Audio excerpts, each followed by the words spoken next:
오늘 찬양을 아주 차분하게 잘하시네요. 제가 오늘 찬양을 들으면서 그런 생각이 납니다. 설교도 차분하게 해야지. 제가 지난주에 설교를 한번 들어봤거든요. 들어봤더니 얼마나 소리를 팍팍 질러가면서, 그리고 또 마음은 급해가지고 말이 꼬이고 그렇더라고요. 그래서 성도들이 설교 들으면서 참 부담되겠다라는 생각이 좀 들더라고요. 근데 이해는 하시죠? 할 말은 많고, 그러니까 말이 빠르고, 또 주무시는 분들 깨워가면서 하니까 소리는 질러야 되고, 그런 겁니다. 그래, 오늘 찬양하는 것을 보니까 차분하게 찬양을 잘하는데, 나도 생각했어요. 차분하게, 주무시든지 말든지 차분하게 한번 해봐야 되겠다라는 생각을 해봅니다. 사실은 빨리 하든 천천히 하든 차분하게 하든 소리를 질러 하든 사실은 성령님이 역사해야 깨달아지고 은혜가 되는 줄 믿습니다. 그건 사실 아무 상관없어요. 성질대로 하는 겁니다, 사실은. 은혜 받은 대로 그 소리 지르는 것도 그 충만하지 못하면 안 되는 거잖아요. 그러니까 소리 지르든 안 지르든 빨리 하든 천천히 하든 여러분이 성령 충만하시고 성령으로 주의 말씀을 들으시기를 원합니다. 자, 지금 마가복음 13장의 내용이 뭐냐 하면 사실은 이 마지막에 관한, 말세에 관한 그런 내용들이에요. 그러면서 분명히 마지막 말세는 있기 때문에 주의하고 깨어 있어라 하는 것으로 지금 결론이 나는 겁니다. 깨어 있어라, 깨어 있어라, 주의하라, 깨어 있어라 라는 그런 말씀으로 이제 결론이 나는 것이죠. 내용이 중요하고 방대하기 때문에 우리가 중간중간 지금 몇 시간 끊어서 하는 거지만 전체적인 내용은 주의 재림이 있고 반드시 심판이 있다. 그렇기 때문에 우리는 주의하고 깨어 있어라 하는 그런 전체적인 내용입니다. 자, 여러분, 이 성경을 제가 늘 여러분에게 전체의 성경의 주제가 뭐냐라는 것을 자주 질문합니다. 그 질문을 할 때마다 이런 비유도 얘기하지요. 사람이 책을 쓰든지 또 우리가 보는 연속극이든지 그 작가는 뭔가 세상을 향해서 하고 싶은 말씀이 있는 거예요. 하고 싶은 내용이 있다고요. 그걸 갖다가 메시지라 이렇게 말하는 거죠. 마찬가지로 이 성경도 하나님이 우리 인간들에게 하시고 싶은 내용이 있는 거예요. 그 내용을 전체 성경 66권을 통해서 우리에게 말씀하신 그 내용의 주제를 하나를 딱 집어서 얘기하자면 하나님과 함께 살도록 창조된 인간이 하나님 모르고 살아가는 것이 죄다라고 말하면서 그 죄의 값은 사망, 죽음이다라는 거예요. 그 죽음은 하나님 떠나 있는 그 상태를 죽음이라고 얘기하는 거예요. 그게 연장이 되어서 사람이 살다가 죽으면 영원히 지옥 간다라는 것은 뭐냐면 영원히 하나님 만나지 못하고 하나님과 떨어져 산다라는 것이 지옥입니다. 이렇게 우리 인간이 하나님이 우리 인간을 창조하셨는데 이걸 잘 알아야 돼요. 하나님 안에 살도록, 하나님과 함께 살도록, 하나님과 재미있게 오손도손 하나님의 사랑을 받으면서 권세있게 능력있게 이렇게 살도록 창조된 인간, 영원히 하나님 안에서 영생하도록 창조된 우리 인간, 하나님을 배반하고 거역하는 그런 사건이 창세기 3장에서 일어났습니다. 그 창세기 3장 하나님의 말씀을 거역하는 그 사건을 통해서 인간에게 저주가 들어온 겁니다. 죽음이 들어온 거라고요. 멸망하게 된 것이죠. 이렇게 멸망당하게 된 이 저주를 받게 된 우리 인간에게 하나님께서 인간을 하나님이 구원하시겠다라는 겁니다. 그게 주제입니다. 그래서 성경 전체 내용의 그 역사는 바로 하나님이 망하게 된 인간을 구원하신다라는 겁니다. 그런데 그 구원하시는데 어떻게 구원하시느냐? 하나님이 하시는데 하나님은 그리스도를 통해서 구원하신다라는 겁니다. 그리스도. 그 그리스도를 통해서 구원하신다라는 것이 성경의 이게 말씀입니다. 그게 바로 복음의 내용이다라고 이렇게 말하는 겁니다. 제가 아까 일부 예배에서도 그런 이야기 했습니다만은 연속극이든 소설책이든 주인공이 있어요. 주인공. 그 주인공은 언제나 보면 잘생기고 예쁘고 그래요. 주인공은 잘 죽지도 않아요. 예. 웬만해서는 잘 안 죽어요. 그 주인공을 통해서 이야기하고자 하는 것을 다 이야기하고 나서 죽든지 살든지 해요. 그렇죠? 그렇습니다. 성경의 주인공은 예수 그리스도예요. 인류 역사의 주인공은 예수 그리스도예요. 왜냐하면 하나님이 그리스도를 통해서 우리 인간을 구원하시고 우리에게 생명을 주시고 그 그리스도 예수 안에서 하나님의 그 놀라운 그 축복을 누리며 살도록 하신 거예요. 이 땅에 사는 날 동안에도 이 땅의 삶이 끝나면 하나님 나라에서 그리스도를 주인으로 모시고 신랑으로 모시고 영원히 살게 될 줄 믿으시기 바랍니다. 제가 어저께 우리 친구 목사님 딸이 결혼하는데 이제 참석했어요. 주례하는 목사님이 얼마나 사근사근 메시지를 아주 재미있게 그러면서도 속속 들어오게 하는지 짧게 하는데 진짜 은혜를 받았어요. 그렇게 얘기더라고요. 아름다운 색시는 밥을 제대로 할 줄 모른다는 걸 알고 결혼하래. 신랑한테. 하여튼 간에 재미있게 하시더라고요. 그러면서 그 기도의 내용이 참 또 얼마나 마음이 와닿는지. 이들이 오늘 혼인잔치를 하는데 주님 신랑 모시고 혼인잔치하는 그날까지 믿음으로 살기를 원합니다. 그러더라고요. 이야, 얼마나 멋있어요. 기도도. 옳지. 나도 주례할 때 저렇게 해야 되겠다. 내가 그렇게 이제 주부에다가 결혼주부에다가 내면을 내놨어요. 그렇죠? 주님 오시는 그날 주님과 더불어서 혼인잔치 한다고요. 그러니까 그리스도는 이 땅에서도 우리의 신랑 주인이고 영원한 하나님 나라에도 영원한 주인입니다. 아멘. 이게 하나님의 지금 하시는 일이에요. 성경이 그 이야기를 말하고 있고요. 하나님은 지금도 그 일을 하셔요. 그 일이 뭐예요? 예수 그리스도를 통해서 망하게 된 우리 인간에게 생명을 주시는 그 일. 그러면서 생명 얻은 하나님의 백성들이 정말 하나님을 잘 믿고 하나님의 나라의 그 축복을 이 땅에서도 행복하게 누리다가 천국을 하는 거거든요. 아멘. 이게 하나님의 하시는 일입니다. 그래서 우리가 그리스도를 통해서 모든 것이 이루어진다는 사실을 지금 말씀을 통해서 계속 배우고 있습니다. 그래서 우리가 늘 얘기합니다.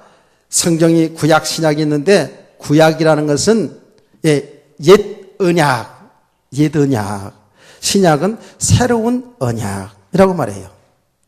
그 옛 언약 성경 구약성경 39권 속에 그 언약, 그 많은 말씀들의 내용의 그 언약의 핵심이 뭐냐면 그리스도입니다.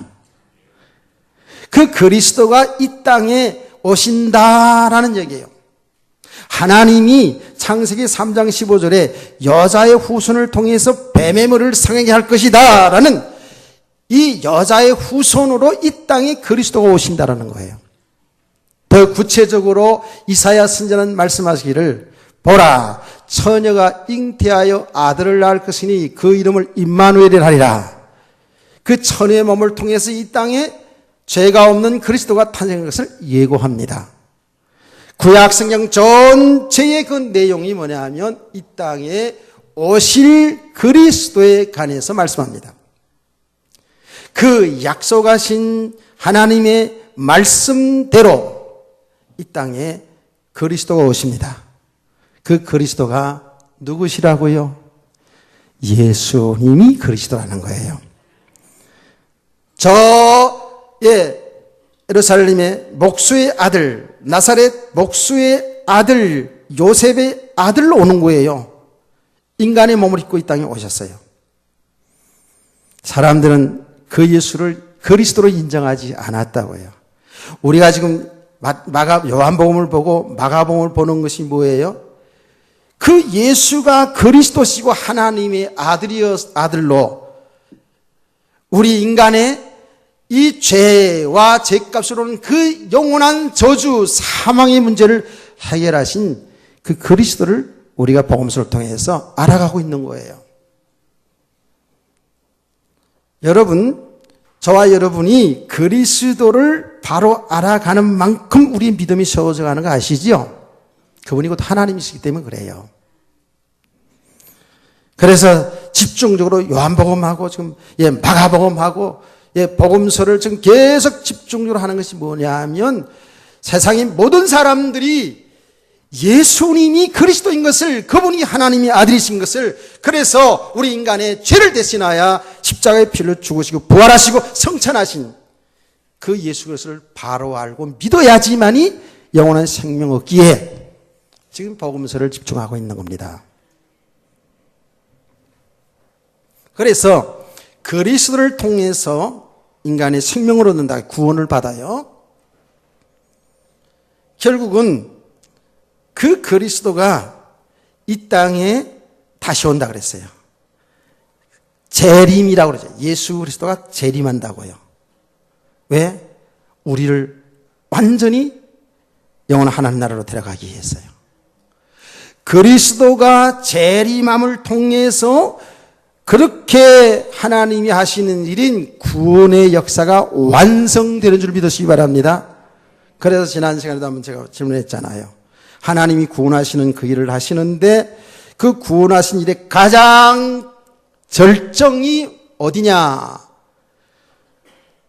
십자가의 죽음과 부활이라고 말씀을 했는데 그 가장 중요한 절정이지요. 우리 기독교인들이 절대로 모르면 안 되는 진리입니다. 그런데 구원의 역사를 볼 때는 그것 하나의 과정이죠. 그렇죠? 예수님이 재림함을 통해서 구원이 완성되는 줄 믿으시기 바랍니다. 그때에 진짜로 예수 믿는지 안 믿는지가 다 판결나는 거예요. 그날이 온다니까요. 반드시 그 주의 재림과 동시에 심판이 이루어지게 돼 있어요. 그래서 성경 말씀 그대로입니다. 예수 그리스도 믿는 사람들은 영생의 부활로 영원한 생명을 얻은 우리 하나님의 사람들은 영원한 하나님 나라, 예수 믿지 않는 사람은 두말할 것 없이 하나님과 영원히 분리되는 영원한 지옥으로 떨어지게 돼 있는 거예요. 이게 성경의 전체 내용 아니겠습니까? 이걸 우리가 믿는 거예요. 이게 바로 복음이라고 얘기하는 거예요. 그래서 그 중요한 예수님의 재림을 사실은 우리가 대망하면서 그 예수님의 재림을 바라보면서 우리가 이 땅에 살아가는 거예요. 아멘. 굉장히 중요한 메시지죠.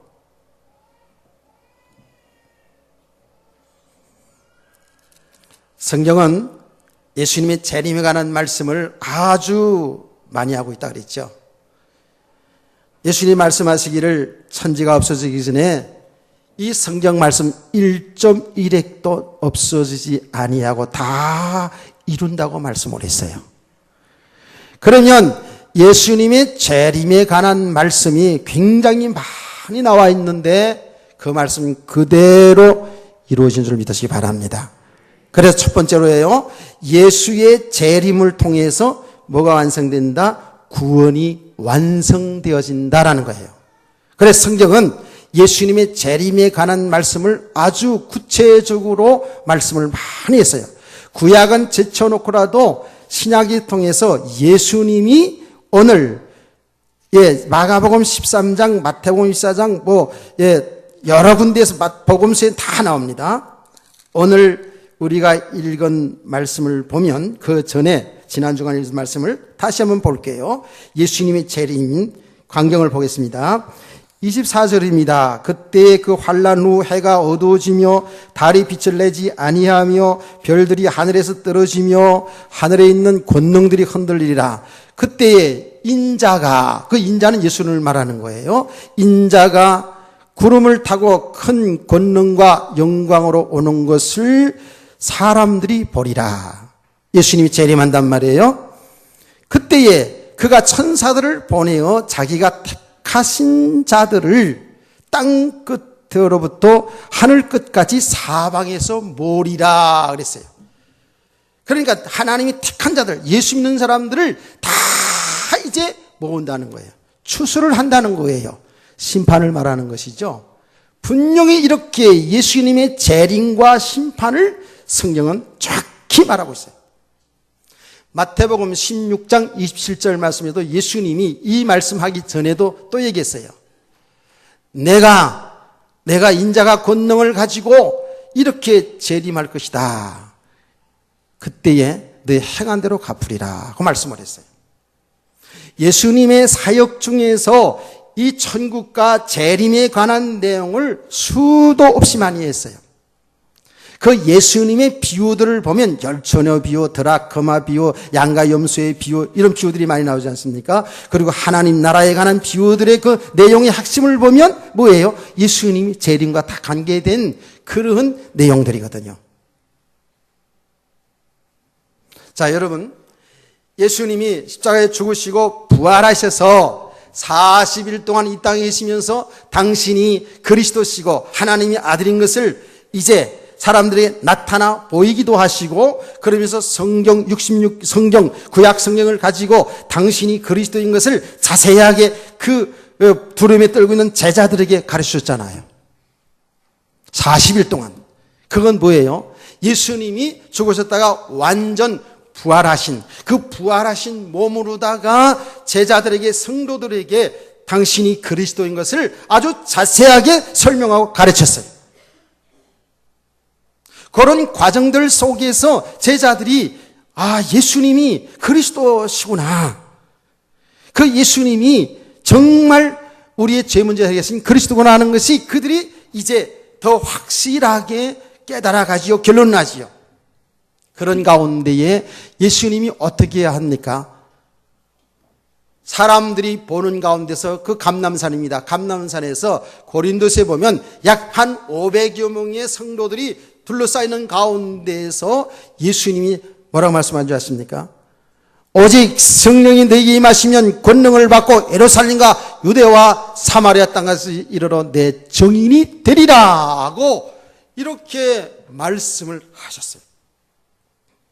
그리고는 사람들이 보이는 가운데서 서서히 하늘로 올라가셨어요. 믿으시면 아멘. 지금 믿음이거든요. 그러니까 말하자면 우리의 이성으로 우리 배운 지식으로 이게 믿음이라는 게 믿어지는 게 아니에요. 정말 하나님의 은혜, 하나님의 성령께서 이 믿음을 주시야지만 우리가 예수 그리스도 믿는다니까요. 그러니까 복인 거예요. 그러니까 아무나 믿는 게 아니에요. 그래서 성경이 뭐예요? 오늘도 말씀 나왔습니다만은 택한 자도 있다라는 거예요.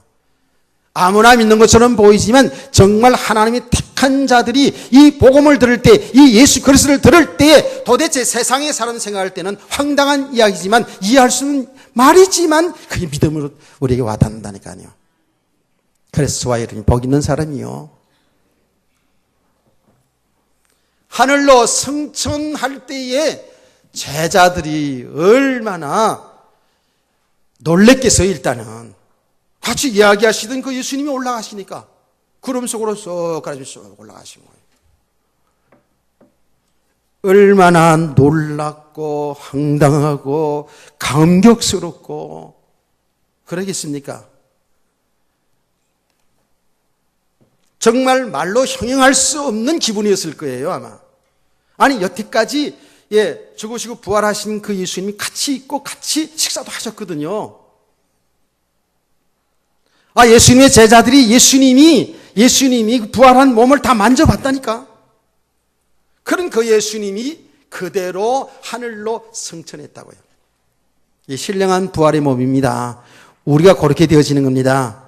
우리가 그렇게 되어져요. 성경에 보니까.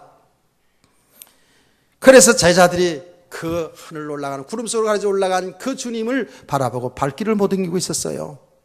그때에 천사가 나타나서 말하죠. 갈릴리 사람들아, 너희가 본 그대로 올라간 그 본 그대로 다시 오리라 그랬어요. 예수님이 재림을 약속하셨어요. 할렐루야. 초대교회 모든 믿음의 사람들이 그 환난과 핍박 중에서도 어떻게 신앙이 승리한 줄 아십니까? 그 다시 오실 주님을 바라봤어요. 초대교회에서는요, 그렇게 생각했어요. 오늘, 내일, 그 당시에 오는 줄 알았어요. 사실은 그것이 정상적인 믿음입니다. 초대교회뿐만 아니라 오늘 날도 마찬가지입니다. 오늘 오후 2시 반 예배 시간에 여기 오실지. 잘 들으세요. 아니, 2시 반 예배 끝나서 여러분들 가운데 도망간 사람들이 있는 가운데에 그때 계시록 공부할 때 오실라는지, 우리 신앙의 선배 목사님들이 하신 말대로 수요일 날인데 비 오는 수요일 날 예배 시간에 오실라는지, 아니면 새벽 시간에 오실라는지, 오늘 여기 본문에 나와 있던 대로 초저녁에 올라는지 밤중에 올라는지, 닭이 올 새벽에 올라는지, 닭이 온 그 후에 아침에 올라는지 그건 모른다 그랬어요. 호련이 온다는 거예요. 아멘.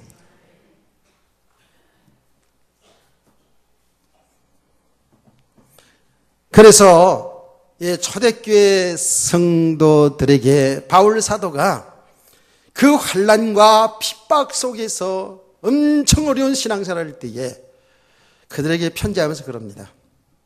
이루합니다. 믿음을 줍니다. 낭만하지 마라. 주께서 천사장들과 함께 나팔을 불며 천사장의 호령과 천사장의 소리와 나팔을 불면서 이 땅에 오신다 그랬어요. 아멘. 그리고 우리를 이끌어 하늘로 올리신다고 말씀했거든요. 그게 서신서에 나오는 거예요. 그게 바울 사도의 설교 내용 중에 강력한 복음의 메시지였고요. 베드로 사도의 설교도 보면 그 당시 사도들도 얼마나 고통을 당했습니까? 복음 전환 때문에 고난 당했습니까? 그 소망으로 딱 살았어요. 베드로서 3장 8절에서 내용 이하의 말씀을 쭉 보면 10절에 그런 말씀이 있죠.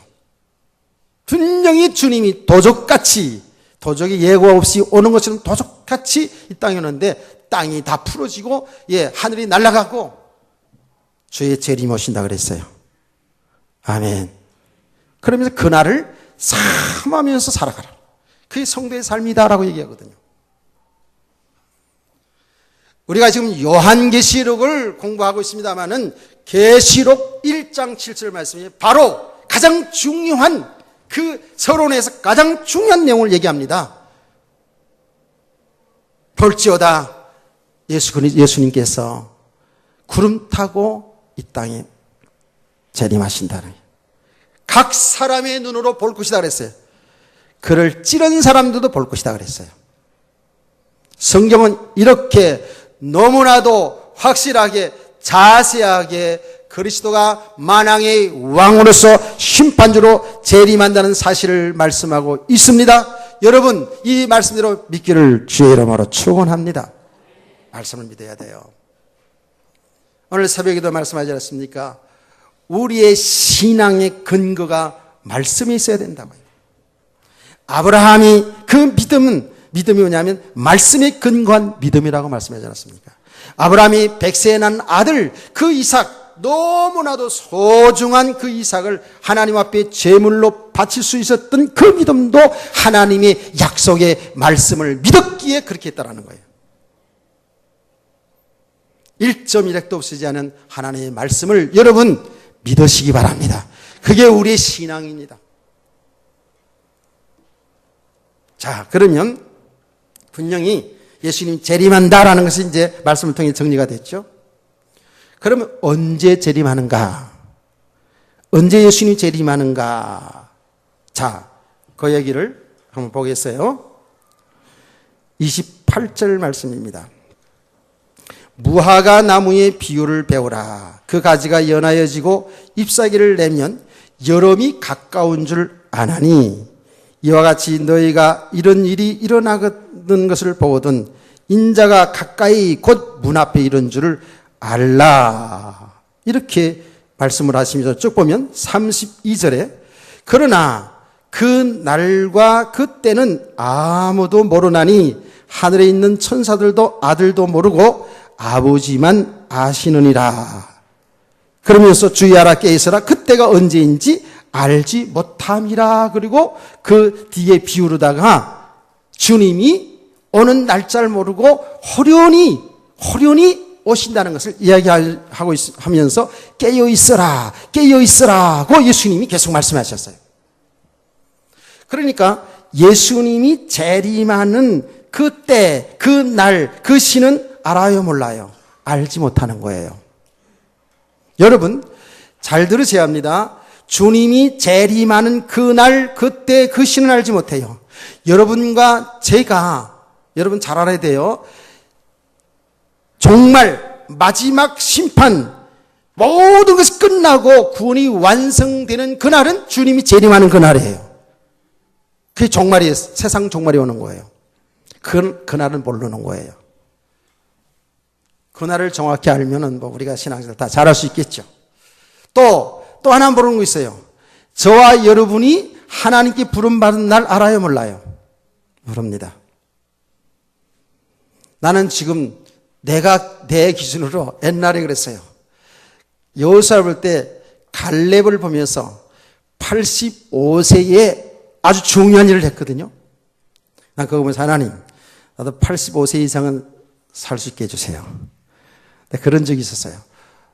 그래가지고 내가 언젠가 있잖아요. 내 친구 목사 생일 때 내가 가서 설교를 한 적이 있어요. 여호수아를 보면서 갈렙이 85세 때도 건강하고 성령 충만해서 믿음 충만해서 하나님 일을 많이 했다. 그러면서 적어도 85세 이상은 살기를 5세 이상은 살기를 바랍니다. 그러면서 했거든요. 근데 이 목사가 약간 시무룩해. 내가 설교를 잘못한 게 있나 그랬더니 나중에 끝나고 나가지고 자기는 85세를 기준하지 않는다는 거예요. 한 100세를 기준해서 살려고 한대요. 왜 그러냐? 모세도 120세까지 기력이 세하지 않고 이랬는데 그러더라고요. 그래서 이거 좀 더 높여야 되지 않나. 자, 좀 우스갯소리입니다. 내가 100세까지 살고 싶어 살겠습니까? 85세까지 살고 싶어 살겠습니까? 우리 어른들 그러죠. 좀 속상하신들, 아이고 귀신은 뭐하나 난 안 잡아가고 세상에 사람들이 그러더라고요. 귀신은 뭐하나 난 잡아가고.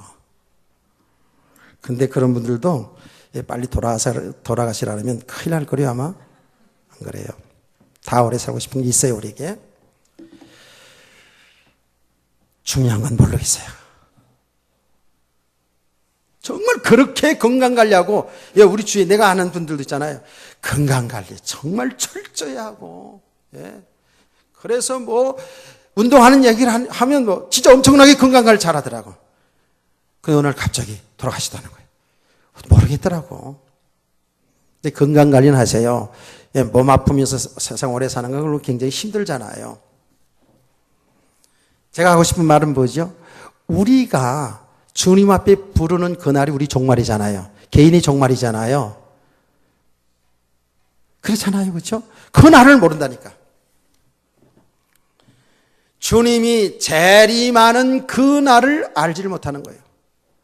사람들은 그런 얘기합니다. 예수 믿고 구원받으세요 그러면 세상에서 재미 볼 거 다 재미 보고 죽을 때쯤 있는데요. 글쎄. 그게 언제 죽을지 알고 글쎄. 죽을 때쯤 있는다 그런 사람 꽤 많아요. 모르는 겁니다. 주님이 재림하셔서 세상 끝나는 그날을 알지 못한다 그랬어요. 그러나 예수님께서 뭐라고 이제 말씀했냐면 그 날과 그 시는 알지 못하지만 무화과 나무의 비유를 배우라. 그 가지가 연하여지고 잎사귀를 내면 여름이 가까운 줄 아나니 그랬어요. 이 팔레스타인 그 이스라엘 그 지방들에는 날씨가 덥기 때문에요. 여름이 빨리 이렇게 옵니다. 오는데 그 잎사귀가 가지가 연해지고 잎사귀를 내면 바로 여름이 되는 거예요. 여름이 가까운 줄 너희 알지 않냐. 이렇게 비유로 말씀했어요. 이거 가지고 뭐 비유를 여러 가지 말을 많이 합니다. 근데 그냥 이 비유 자체가 뭐냐 하면 지금 주님의 재림에 관한 그 현상을 이야기하기 위해서 얘기하는 거예요. 이와 같이 너희가 이런 일이 일어나는 것을 보거든 인자가 가까이 곧 문 앞에 이런 줄 알라 그랬어요. 그러면 너희가 이런 일이 일어나는 것을 보거든 한 것은 뭐예요? 앞에 문장에 쭉 얘기했죠. 앞에 예수님께서 말씀하시기를 주의 재림 때 그 날과 그 시간은 알지 못하지만 그 주님의 재림이 가까울수록 이 땅에 일어나는 현상에 대해서 얘기했죠. 자, 그러면 말세라는 것이 뭐라 그랬어요? 말세라는 것은 예수님이 이 땅에 오심부터 말세의 시작이죠. 그렇죠? 그래서 예수님이 재림하는 것만 남았어요. 예수님이 십자가에 죽으시고 부활하심을 통해서 우리 인간을 구원하시는 길을 완성하셨죠. 이제 완성한 그 이후부터 이제는 예수님이 재림하여 완전한 구원을 이루는 줄 믿으시기 바랍니다. 요 기간을 말세라 그러죠. 그러니까 저와 여러분이 뭐예요? 말세를 살고 있는 거예요. 아멘. 저와 여러분이 말세를 살고 있다니까. 이 지금 일어나는 현상들을 예수님이 자세하게 말씀했어요. 마가복음 13장, 마태복음 24장, 누가복음 21장에 보면 지금 우리가 살고 있는 이 말세에 일어나는 현상들을 아주 자세하게 설명했는데 그 자세한 내용을 세 가지로 묶어서 말하면 첫째는 재난입니다. 재난. 그 재난이 내용이 뭐냐 하면 기근이 일어난다 그래서 기근.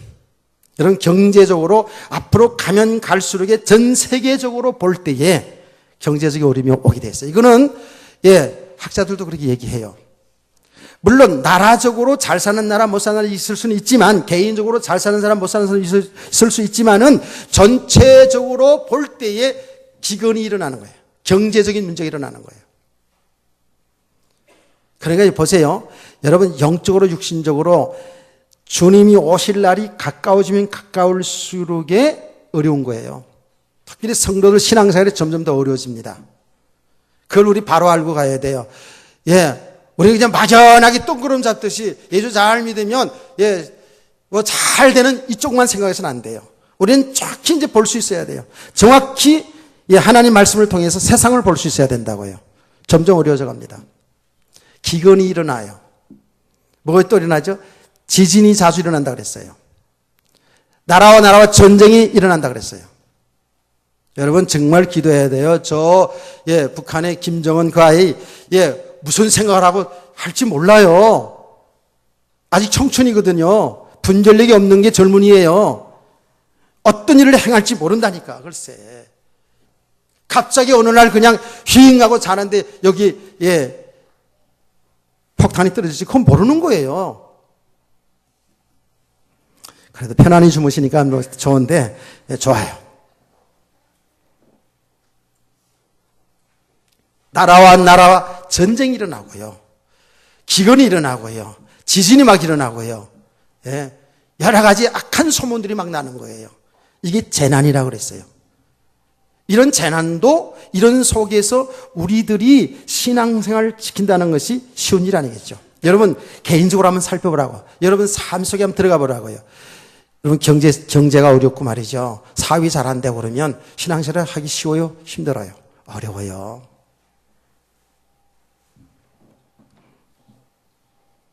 여러분 개인의 삶에 여러 가지 분쟁, 가정에 분쟁이 일어나고 가정이 일어날 수 있잖아요. 분쟁이 일어나고 여러 가지 지진, 이런 삶의 어려움들이 일어날 때에 우리 성도들이 과연 믿음으로 살겠느냐 한번 보세요. 그게 이제 말세에 일어나는 중요한 현상들입니다. 또 예수님이 하신 말씀의 내용을 들여다보면 말세에 일어나는 현상 중에 중요한 현상이 뭐냐 하면 핍박이라고 그랬어요. 핍박. 예수 믿는 것 때문에 여러분이 핍박을 당하게 돼 있어요. 진짜로 진실로 참 예수 믿는 사람들 그 삶의 현장에서 왕따 당할 수도 있어요. 그래서 예수님께서 마가복음 13장 1절 이하에 쭉 말씀 보면 여러분 이게 정신을 차리고 잘 보셔야 됩니다. 이게 지금 우리들 속에서 일어난 일이니까요. 그렇죠? 가정에서부터 이 사회 속에 국가적으로 엄청나게 핍박이 온다는 거예요. 그런 일들이 예수님 이후에 지금까지 계속 일어나고 있지 않습니까? 자, 볼까요? 예, 13장에 그런 내용들을 이미 예수님께서 말씀을 하셨습니다. 13장 1절에서 13절까지의 내용들을 보세요.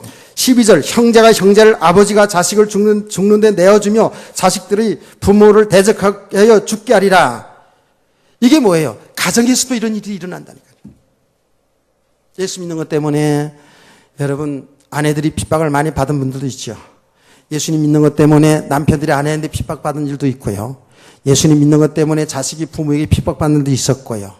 그래서 갈등 있는 일이 얼마나 있었습니까? 그래서 예수님께서 말씀하시기를 정말 이 복음을 제대로 받으면 어떻게 해요? 집 안에 원수가 있다고 그랬거든요. 집 안에 원수가 있다는 거예요. 그래서 여러분 정말 이 복음 안에서 복음 아니면 부부 간에도 부모 자식 간에도 형제 간에도 하나 될 수가 없다는 거예요. 왜? 영이 틀리거든요. 우리 이런 부분을 잘 봐야 돼요. 그러니까 우리 신앙생활이 지금 육신적으로 되고 안 되는 이 문제보다도 영적으로 우리의 모습을 잘 볼 수 있는 여러분 되기를 원합니다. 이런 일들이 가정에서 일어나고요. 이 사회 속에서 일어나고요. 세상의 사람들 예수 믿는 것 자체를 싫어해요. 얼마나 예수 믿는 사람들을 싫어하고 핍박하는지. 참 그런 얘기가 하자면 뭐 얼마나 많이 있습니까? 국가적으로도 예수 믿으면 정말 안 되는 아주 엄청난 핍박의 그런 시기도 있었잖아요. 우리가 일본에게 나라 뺏겼을 때 얼마나 힘들었습니까? 국가적으로 핍박받는 나라들이 지금 있잖아요. 있어 아랍권. 제가 그제도 얘기했잖아요. 예수 믿는 것 때문에 동네에서 멀미에 맞아 죽는 거예요. 지금도. 예수 믿는 것 때문에. 그냥 맥없이 이 사람에게 맞고 저 사람이 맞고 그냥. 돌로 때리고 발길로 치고 그냥. 아니 쓰러져서 엎어져 있으면 그냥 그만둬야지. 쫓아가 달려가서 발길로 얼굴을 막 들이차는 거예요. 그러니까 자빠져 있던 그 젊은 사람이 뒤로 나가 또 자빠져. 피투성이라도 죽어가는 거예요. 아니 그게 옛날 초대기만 있는 게 아니고 지금 이 땅에 지금 일어나고 있다라니까요. 나는 그걸 보면서요. 과연 우리가 저런 핍박 속에서 믿음을 지켜나갈 수 있을 것인가. 우리 성도들이 과연 이런 핍박 속에서 믿음을 지켜나갈 수 있는 믿음이 되어 있는가. 저 북한 땅 보세요. 저기 얼마나 교회들이 많았고 얼마나 은혜가 충만했던 땅입니까? 그런데 지금 공산주의가 딱 들어왔으니까 지금 지하교회에서 정말 힘들게 신앙을 지키는 사람들이 많고요. 발각됐다면 탄광 아니면 죽음이에요, 지금요. 지금도 똑같아요. 이런 일들이 각처에서 일어난다 그랬어요. 잘 분별하시기 바랍니다. 그러면서 이 말세의 현상 중에 가장 성도들이 중요하게 보는 게 뭐라 그랬어요? 영적인 혼란입니다, 지금. 너무너무 영적 혼란이에요. 우리 한국교회, 세계교회, 지금 영적으로 너무 혼란해져 있다는 사실을 우리가 직시해야 되거든요.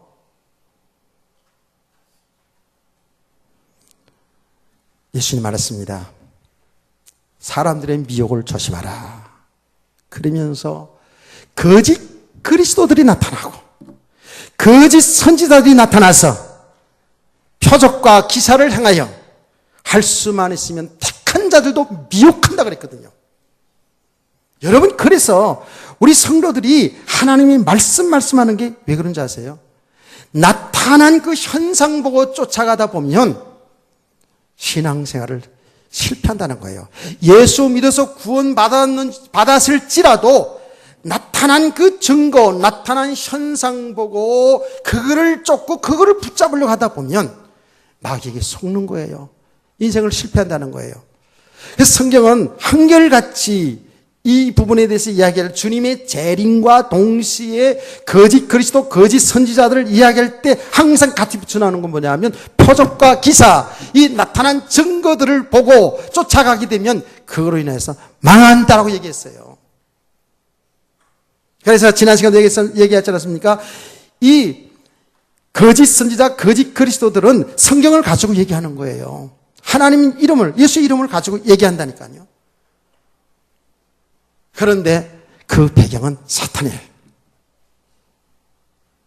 여러분 잘 알아야 됩니다. 하나님이 전능하신 하나님 성령께서, 하나님이신 성령께서 역사하시면 지금도 홍해 바다 갈라진 역사 일어나고 귀신이 쫓겨나가고 치유된 역사 일어나고 믿으시길 바랍니다. 그런 역사가 있어요. 분명히 하나님이 하나님의 뜻을 이루기 위해서 구원사역 과정 속에서 예수님이 그리스도인을 증거하기 위해서 그런 기적의 역사를 하나님이 하신 게 성경에 쫙 있어요. 그런데 놀라운 사실은 이거 같이 알아야 되는 거예요. 이 마귀도 하나님을 흉내내서 똑같이 그런 기적의 역사들을 일으킨다니까요. 그럼 여기에 진리를, 하나님의 말씀을 외면하고 이 나타난 현상만 쫓아다니다 보면 결국은 그런 데 빠지게 된다는 거예요. 이게 무서운 거예요. 그래서 어느 정도라고 얘기했습니까? 이 사탄이 어느 정도 역사하냐면 계시록 13장에 보니까 예수님을 흉내낸다 그랬죠. 어린 양처럼, 성령처럼 흉내낸다 나오잖아요. 그래가지고 죽은 자도 살리는 거예요. 막 생기를 불어넣어가지고, 그 성령의 역사를 흉내내는 거거든요. 죽은 자를 막 살려내는 거예요. 어느 정도 역사했느냐? 하늘에서 불을 끌어내려서, 역사를 하는 이런 걸 보여주는 거예요. 사람들이 나타난 현상을 보고 쫓다가 결국 망하게 되는. 잘 분별하시길 바랍니다. 이거 잘 분별해야 돼요. 그래서 제가 금요일날 기도회 때 요새 신사도 운동 하는 가운데에 그 있는 동영상 하나를 여러분 보여주지 않았습니까? 지금 무서운 시대예요. 지 안수에서 손 내밀고 그냥 툭 건드리기만 해도 사람이 푹푹 쓰러지고 발탁발탁 뛰는 거예요. 사람들 그거 보고 환호하는 거예요. 그냥 하나님의 능력이 나타났다고. 아닙니다. 그거는 사탄의 역사입니다. 성령 하나님께서 그렇게 역사하지 않아요. 그렇게 비인격적으로 그렇게 하잖아요. 그러면서 막 웃고 막 동물 소리 내고요. 근데 그것이 그 25년 동안 그렇게 은사주의 했던 그 어떤 목사님이 그 현장에서 계속 있다가 깨닫고 나서 이게 아니다는 것을 알고 이제 그 증거하는 거거든요. 그 현상들이요, 인도의 힌두교에서 일어난 현상과 똑같은 거예요. 똑같이 보여줬어요. 똑같이 막 소리 지르고 웃고 울고 막 머리 흔들고, 그게 하나님의 역사로 본다니까요. 그래서 성경이 주유자는 자마다 천국 가는 게 아니라 그렇게 얘기하면서 예수 믿어야 구원받는 것이고, 예수의 이름으로 귀신 쫓고 권능 행했다 그러니까 불법을 행한 자들아 내가 늘 도무지 알지 못하노라 그랬어요. 그 배경은 사탄이었어요. 그래서 이것이 우리 성도들이 마지막 때에서 깨어있으라는 말이 뭐냐 하면 영적으로 잘 분별하라는 거거든요. 그래서 우리가 이렇게 분별할 수 있는 그 은혜는 우리가 하나님의 말씀을 통해서 복음을 바로 알아가는 거예요. 진리를 바로 알아가는 거예요. 진리를 통해서, 이 말씀을 통해서 우리 믿음이 바로 세워지지 않으면 전부 그런 현상 보고 더 나가서 우리 성도 신앙생활 잘하고 못하고가 어디에 기준을 두지 아세요? 여러분의 육신의 축복 응답 가지고 저 사람 축복받았네, 신앙 잘했네, 좀 고난당하고 어려움당하고 그러면 잘못한 걸로 이렇게 한다니까.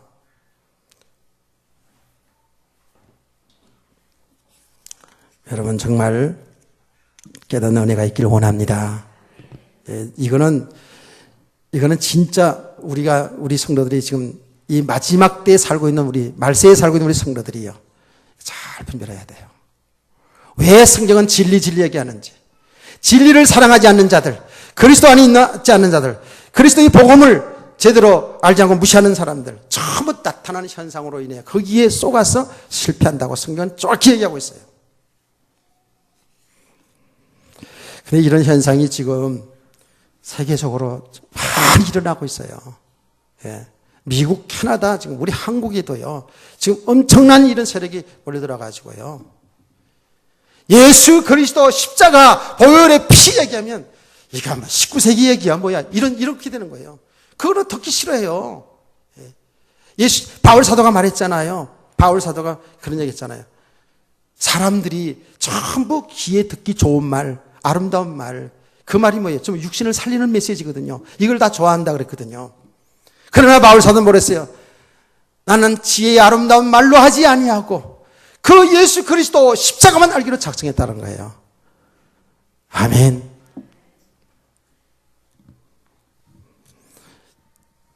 이렇게 그날과 그 시는 알지 못하지만 정확하게 예수님께서 지금 말세에 일어난 현상들을 이야기했어요. 세계로 정리하면 재난, 핍박, 영적 혼란입니다. 그러면 세 번째로, 그러면 우리가 어떻게 해야 된다고요? 오늘 내용 전체적인 내용의 지금 핵심이 뭐예요?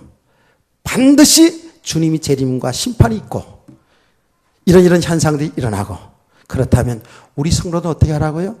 준비하라는 거예요. 준비하라는 거예요. 깨어있으라는 거예요.